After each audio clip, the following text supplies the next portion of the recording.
All right, it is time now for Ask Your Meteorologist with Jacob Dickey. What's going on, Jacob? Not much, just liking this warm weather we've had recently. Right? Can't we just keep it? Yeah, it's not going to be that bad this weekend with those 50s sticking around. But sometimes people get a little nervous when it gets warm in November, December. I know you're a Gifford girl. Yeah, I remember over a decade ago that warm weather and the tornadoes.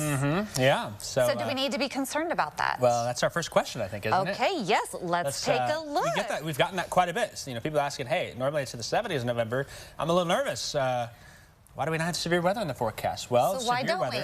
Severe weather forecasting, first off, I'll start off by saying severe weather can happen anytime, anywhere the ingredients are there. But if the ingredients aren't there, then we don't have to worry about it. When I go into schools, I talk a lot about cookie watches and cookie warnings. And Heather, I know you're a fan of cookies, aren't you? Big fan. What's your favorite kind of cookie? Oh, chocolate chip for sure. Chocolate chip cookies. So the way I describe it to kids in school visits, I say, hey, listen, if you go home and on the counter you see flour and salt and milk and sugar and chocolate chips and eggs and butter, what do you think is going to happen? And they're like, maybe we're making cookies. But are you for sure yet? Well, no, but the ingredients are there. I say, that's a cookie watch. We're just watching out for it. And then a cookie warning. Well, those ingredients are getting mixed up in the bowl there. The ingredients in the atmosphere will be getting mixed up, which is similar. So this pattern we've had, we really haven't had the ingredients that are in place. Let's talk first off about tornado climatology. Overall, our tornado seasons, April, May, and June. That's our prime one here. But we do have a little bit of an uptick here in the month of November, the fall weather season. And we have learned in recent years that tornadoes will happen anytime, anywhere, depending on what ingredients are in place here. So with this week, it's been warm.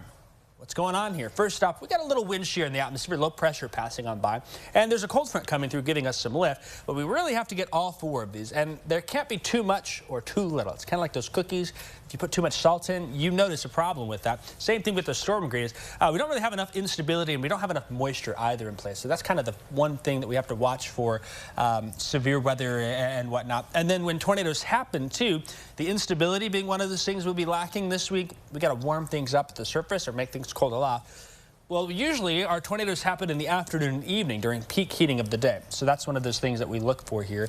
And we'll keep an eye on things always. You know, we never rule it out. You remember January 3rd, we had tornadoes. We had morning tornadoes in February. So if the weather is going to have those ingredients in place, we'll be here watching. But you get to enjoy these 70s and 60s we've had this week. And I absolutely am. I just wish it were a little brighter, a little longer. I'm not a big fan of the daylight saving time, but you just got to get up a little early. I know you don't get up till about 9, 10 in the morning. So.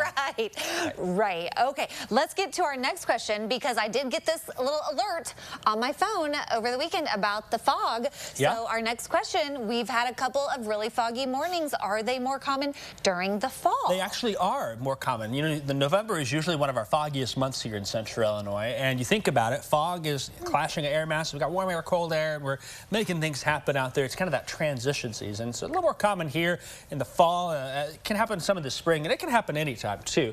I remember growing up, and you probably know growing up around here, some of those November nights, when it gets really foggy, it gets really foggy out there. Can't see your hand in front of your face. Yep, and so that can be a little bit challenging. Let's talk here about some of that fog and what can happen. First off, forecasting fog. The relative humidity is what we're most interested in that. Now, relative humidity is the amount of humidity relative to the current time. In fact, my Parkland students, I'm teaching them this here, content over capacity. Content means how much water is actually in the air. Capacity means how much water can the air hold. Think of your water bottle. If your water bottle is completely full, your content and capacity equal each other. Now our relative humidity is 100%. That's the first red flag for some fog here. How I can change this, I can either increase my content to get my relative humidity to 100%, or I can decrease my capacity, cool the temperature, or increase the amount of moisture that I have there. Then you factor that with a light wind and a clear sky. That can sometimes be something we have to watch out for. Relative humidity as well is highest during the morning when our temperature is the lowest. It's an inverse relationship, and so we watch for those signs. You know, usually it's not foggy in the afternoon and evening. Every once in a while it can be. Our temperatures are staying lower, so we're keeping an eye on. Okay, nighttime, you see that fog come, those temperatures start dropping, our capacity decreases, the air can't hold as much, our content stays the same, so we're getting that relative humidity to rise, and thus, sometimes we can see fog here in central Illinois. Very good. Well, learned something new today. That's good. I'm glad. Sometimes you sit here and you go, I don't know what you said. Most times just like, okay. Well, if you have a question for Jacob, maybe he'll answer it next week when he joins us for Ask Your Meteorologist.